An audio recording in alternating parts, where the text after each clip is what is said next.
Tonight's global brief: clear, concise, and ahead of the curve. From markets to climate and tech, we scan reliable sources so you don't have to. Your world, briefing ready.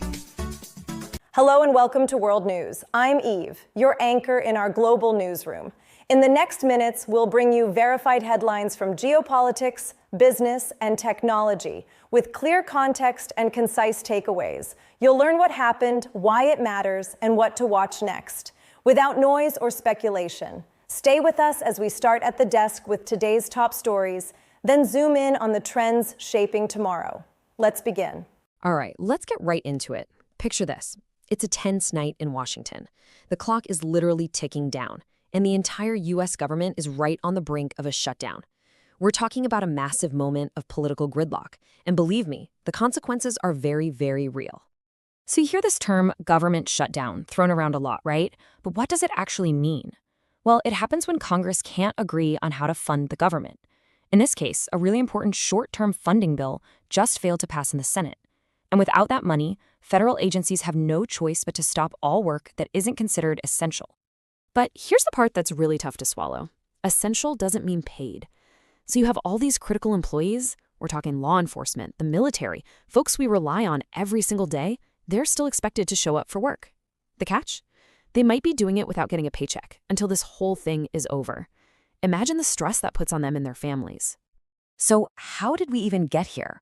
Well, this didn't just happen out of the blue. This whole standoff is really the result of a huge, fundamental disagreement over one of the most contentious topics in America, healthcare. In this slide, this is the heart of the whole conflict. On one side, you have the Democrats, and they're basically drawing a line in the sand. They're demanding permanent funding for health subsidies that help millions of people afford their insurance. On the other side, Republicans are saying, whoa, hold on.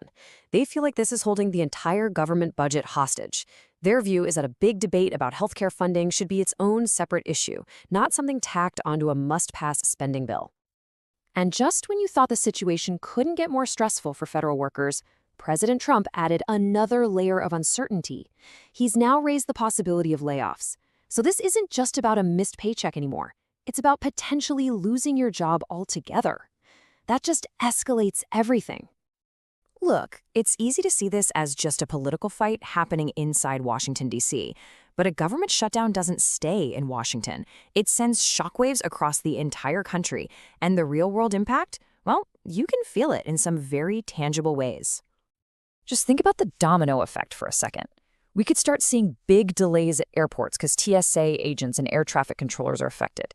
Small business loans, which are the lifeblood for so many entrepreneurs, they could get frozen. Important scientific research could just stop mid-project. Even the economic numbers we all watch, like the monthly jobs report, could be delayed. But let's bring it down from the 30,000-foot view. Beyond all the headlines, this is really about families. It's about that gut-wrenching stress of not knowing when your next paycheck is coming. How are you going to pay the mortgage? How are you going to buy groceries? That's the real human cost. And the cost to the country? It is absolutely staggering.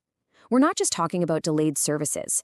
Every single day this shutdown goes on, it costs the U.S. economy billions of dollars in lost productivity and activity. It's like we're intentionally hurting our own economy. With all this disruption and negativity, it's pretty easy to feel pessimistic. But it's actually helpful to look at the past to get a sense of what might happen next. Because believe it or not, this isn't the first time we've been at this kind of breaking point. And if there's one thing that history shows us, it's this. Shutdowns always, always end. No matter how bitter the fight gets, they are not permanent. Eventually, the pressure from the public and the pain across the country just becomes too much to ignore, and it forces everyone to find a way out. And that's really the hopeful note here.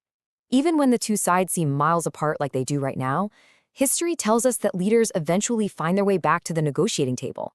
At the end of the day, compromise is the only thing that gets the gears of government turning again. Which kind of leaves us with this one big final question, doesn't it? Moments like this are a powerful, if painful, reminder of what's really at stake.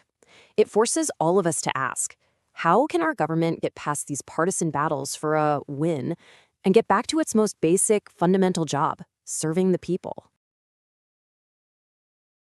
That's your briefing from World News. I'm Eve. Before we go, a quick recap. Key decisions in policy and markets, signals from tech and security, and the human angles behind the numbers.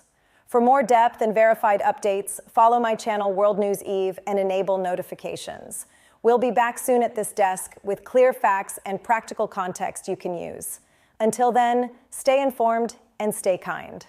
Like my video, leave your comments, and help me bring news to everyone. From me to all of us, be happy.